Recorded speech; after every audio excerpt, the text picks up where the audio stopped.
अब देखिए next question देखो, क्वेश्चन नंबर ये है 6। इसमें बोल रखा है कि दवा का एक कैप्सूल एक बेलन के आकार का है, जैसा दिखा रखा है। इसमें आकृति है, ये आकृति 13.0, ठीक है 10, ओके 13.10 है, ये आकृति है इसमें दे रखी है। तो इसमें बोल रखा है कि आकार का है जिसके दोनों सिरों पर एक एक अर्धगोला लगा हुआ है। देखो देखो अर्धगोला ना दोनों सिरों पर, है ना, अर्धगोला लगा हुआ, जैसे कि आकृति 13.10 में आप देख सकते हो, है ना। पूरे कैप्सूल की लंबाई 14 सेंटीमीटर, पूरे कैप्सूल की लंबाई 14 सेंटीमीटर है और उसका व्यास 5 सेंटीमीटर है। पूरा व्यास जो है 5 सेंटीमीटर है। इसका पृष्ठीय क्षेत्रफल हमें ज्ञात करना है, ठीक है। देखो इजी तो वैसे भी होगा क्योंकि इसमें फिगर दिखा रखा है, ठीक है। फिर भी हम इससे पहले वर्बली सीखेंगे। देखो इसमें 2 गोले दे रखे हैं, सीधी सी बात यहाँ तक क्लियर हो गया।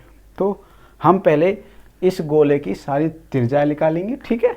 इसकी त्रिज्या, इसकी त्रिज्या दोनों की सेम रहेगी और उसके बाद फिर हम आगे करेंगे। देखो अर्धगोले जो दिया है,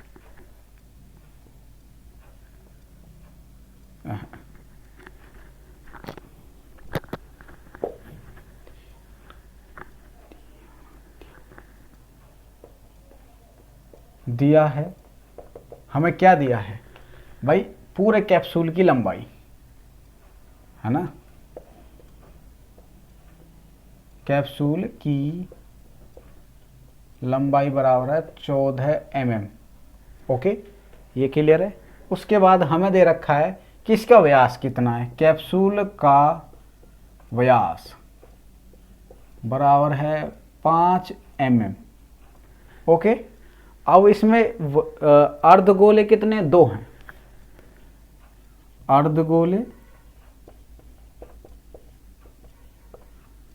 अर्धगोले बराबर हैं 2, ठीक है। बेलन कितने हैं,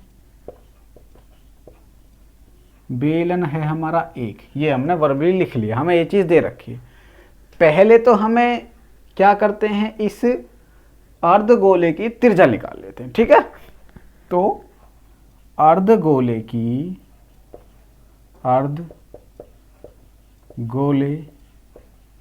का व्यास बराबर, देखो व्यास दे रखा है, अर्धगोले का व्यास कितना दे रखा है, क्योंकि देखो ये गोला है, ये अर्धगोला है, ठीक है। अरे थोड़ा टेढ़ा ही बन रहा है। ये हमारा अर्धगोला है, यहाँ से ऐसे, ओके, और यहाँ से यहाँ तक की, कहने का मतलब ये वाली जो दूरी है ना, यहाँ से यहाँ तक दूसरे छोर तक की है 5 mm। तो जब ये यहाँ से यहाँ तक की 5 mm है तो सीधी सी बात है, ये क्या हो गया, हमारा व्यास हो गया। तो हम व्यास क्या लिख सकते हैं, 5 mm लिख सकते हैं। तो अर्धगोले की त्रिज्या सभी को पता है व्यास बटे 2 होती है, ठीक है। तो हम क्या लिखेंगे, 5/2 बराबर 2.5 mm। चाहे हम इसको लें चाहे हम इसको लें, हमारी मर्जी की बात है ना। अब हमारे पास हमें पता लगी, जब ये त्रिज्या जब ये है यहाँ से यहाँ तक ये 2.5 mm है, तो हमारी जो ये वाली चीज़ है ये भी तो 2.5 होगी ना, 2.5 है ना। तो अब जो यहाँ से यदि मैं करूँ तो ये वाली जो चीज़ है, ये वाली, ये 2.5 mm होगी और ये वाली होगी ना यहाँ से यहाँ तक, यहाँ से यहाँ तक 2.5 mm हो गई, क्योंकि 2 गोले हैं।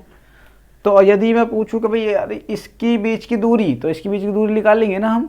तो अब बीच में क्या है, बेलन, बीच में बेलन है ना। तो बेलन की व्यास तो हमें पता है, बेलन का त्रिज्या भी हमें पता लगे कि दोनों की सेम ही त्रिज्या है, और बेलन का जो लंबाई वो हम अब फाइंड आउट कर लेंगे। पहले हम लिखेंगे बेलन की त्रिज्या, अब मैं डायरेक्ट लिख रहा हूं 2.5 है,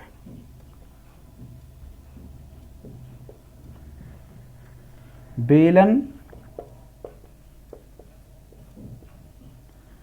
की लंबाई बराबर कितनी है, कैप्सूल की लंबाई,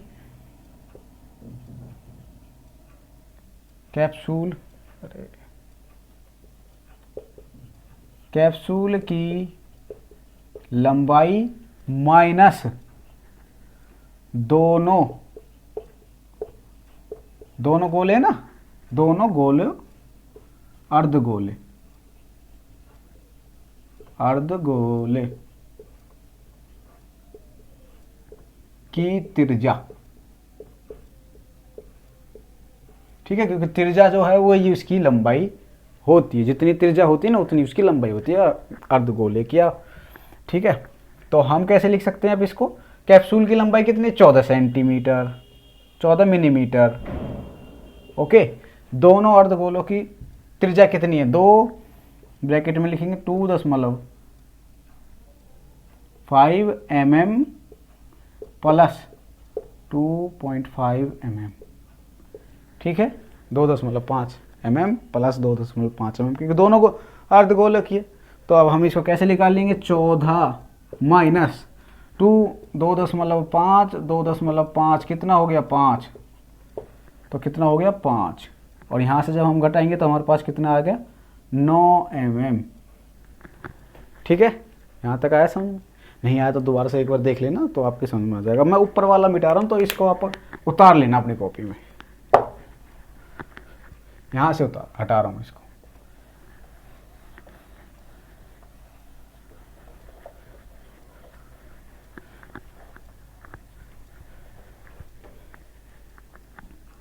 अब हमारे पास ये आ गया। ठीक है, यहाँ से लंबाई आ गई हमारी, कितनी है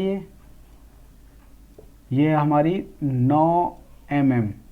ओके, अब हमको क्या चाहिए, उसका व्यास 5 सेंटीमीटर, इसका पृष्ठीय क्षेत्रफल ज्ञात करना। पृष्ठीय क्षेत्रफल के लिए क्या करेंगे, पृष्ठीय क्षेत्रफल गुना दोनों गोलों का और अपने बेलन का। ठीक है, तो हम लिखेंगे कैप्सूल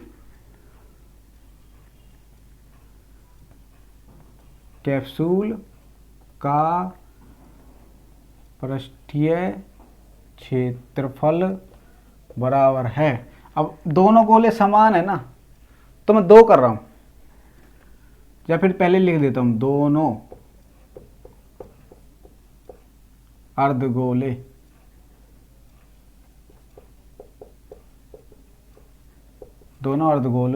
गोले का पृष्ठीय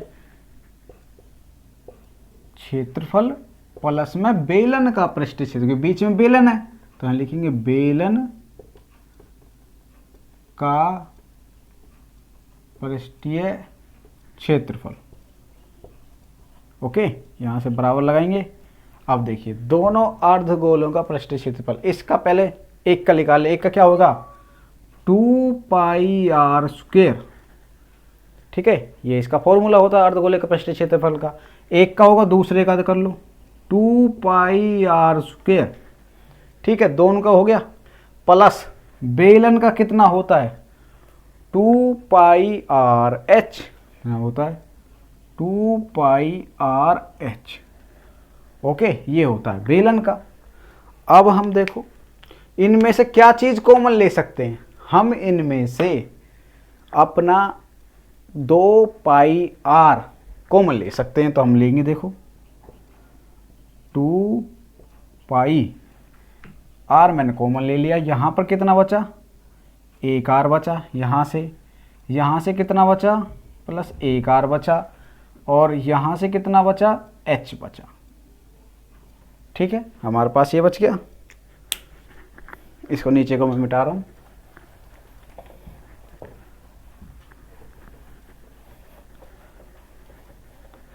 ओके,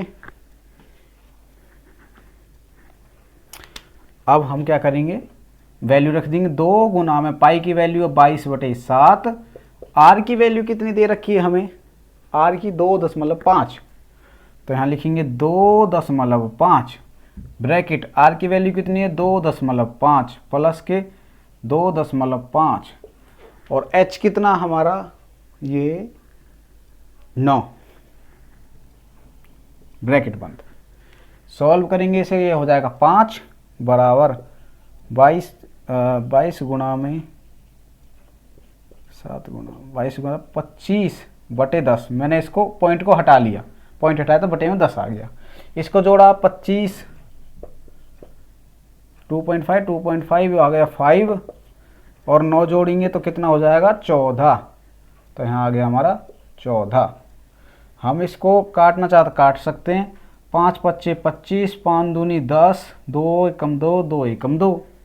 ठीक है, हमारे पास क्या आया 22/7 गुणा में 5 गुणा में 14, 7 एकम 7, 7 दूनी 14। ठीक है, तो हमारे पास और क्या आया 2 22 गुणा 5 गुणा में 2 बराबर 22 गुणा में 10 बराबर कितना आया। इसे जो 10 गुणा करेंगे 220, कितना किस में mm में, तो mm स्क्वायर क्या आया हमारा कैप्सूल का पृष्ठीय क्षेत्रफल। तो हम यहाँ पे लिख देंगे, हम यहाँ पर लिख देंगे कैप्सूल